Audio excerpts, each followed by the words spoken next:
आकाशवाणी भोपाल से प्रस्तुत है रीवा जिले की चिट्ठी। आलेख आरती श्रीवास्तव।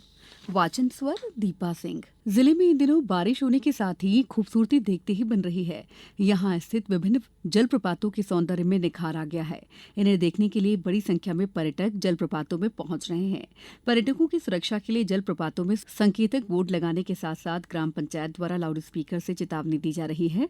सुरक्षा को देखते हुए क्योटी चाचई जलप्रपात में कई स्थानों पर पत्थरों में चेतावनी अंकित कराई गई है।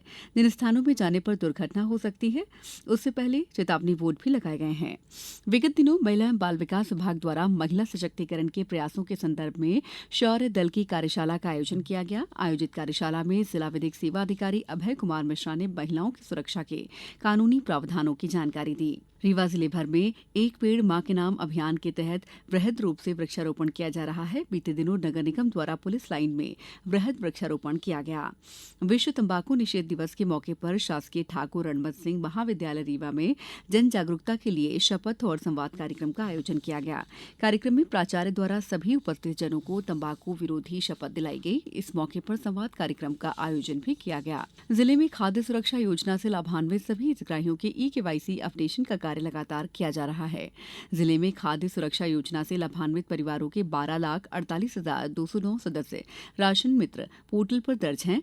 इन सभी सदस्यों का ई-केवाईसी दर्ज कराने और मृतक तथा स्थायी रूप से पलायन कर गए व्यक्तियों के नाम पृथक करने की कार्रवाई 31 मई तक की गई। विगत दिनों मुख्यमंत्री डॉ मोहन यादव ने गंगेव में आयोजित विशाल महिला स्व सहायता समूह सशक्तिकरण सम्मेलन को संबोधित किया। इस अवसर पर उन्होंने कहा कि महिलाओं को स्वावलंबी और सशक्त बनाने के भरसक प्रयास किए जाएंगे। जिले में विगत दिनों 29 मई से विकसित कृषि संकल्प अभियान चलाया जा रहा है।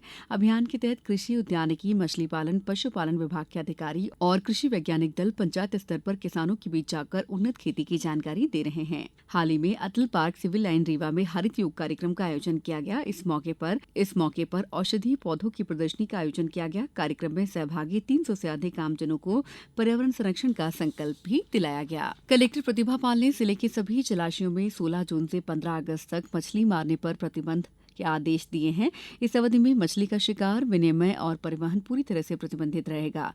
प्रतिबंध का उल्लंघन करने पर 1 साल तक कारावास या 5,000 रुपए के जुर्माने से दंडित किया जाएगा। ये प्रतिबंध छोटे तालाब या अन्य ऐसे जल स्रोत पर लागू नहीं किया गया है जिसका संबंध किसी नदी या नाले से नहीं है। जिले में 15 से 30 जून तक धरती आबा जनजाति ग्राम उत्कर्ष अभियान चलाया गया। अभियान के तहत रीवा गंगेव विकासखंड में 1-1, रायपुर करचुलियान के 4, सिरमौर के 153, जवा के 118 गाँव में अभियान के तहत जनजाति बहुल गाँव में शिविर लगाकर पात्र हितग्राहियों को शासन की योजनाओं से लाभान्वित करने के साथ ही उन्हें स्वास्थ्य, रक्षा, शिक्षा और स्वच्छ पेयजल के उपयोग के संबंध में जागरूक किया गया। विगत दिनों उप मुख्यमंत्री राजेंद्र शुक्ल ने माखनलाल चतुर्वेदी पत्रकारिता एवं संचार विश्वविद्यालय रीवा में वैदिक सनातनी ज्योतिष महामंथन सम्मेलन का शुभारंभ किया। सम्मेलन में श्री शुक्ल ने कहा कि हमारी प्राचीन संस्कृति में ज्योतिष का विशेष महत्व रहा है। ज्योतिष यात्रा में जो ज्ञान और अनुभव मिलेंगे उससे समाज और जन सामान्य का कल्याण होगा। इस मौके पर सांसद और अन्य जनप्रतिनिधि सहित देश भर के ख्याति प्राप्त ज्योतिषाचार्य और विद्वान उपस्थित रहे। विगत दिनों रीवा में regional industry skill and employment conclave का आयोजन किया गया। कॉन्क्लेव में मुख्यमंत्री डॉ मोहन यादव के रतलाम में आयोजित राज्य स्तरीय समारोह से उद्बोधन का सजीव प्रसारण दिखाया गया। आपातकाल की 50वीं वर्षगांठ के अवसर पर जिले भर में कार्यक्रमों का आयोजन किया गया। शासकीय ठाकुर रणमत सिंह महाविद्यालय में आयोजित कार्यक्रम में मीसाबंदियों का सम्मान किया गया। इस मौके पर मीसाबंदी सुभाष श्रीवास्तव ने आपातकाल के दौरान अपने अनुभवों को साझा करते हुए मीसाबंदियों के साथ सरकार द्वारा किए गए अत्याचारों को दुर्भाग्यपूर्ण बताया। कार्यक्रम में मीसाबंदियों द्वारा गाए जाने वाले गीत का भी गायन किया गया। रीवा जिले की चिट्ठी समाप्त हुई।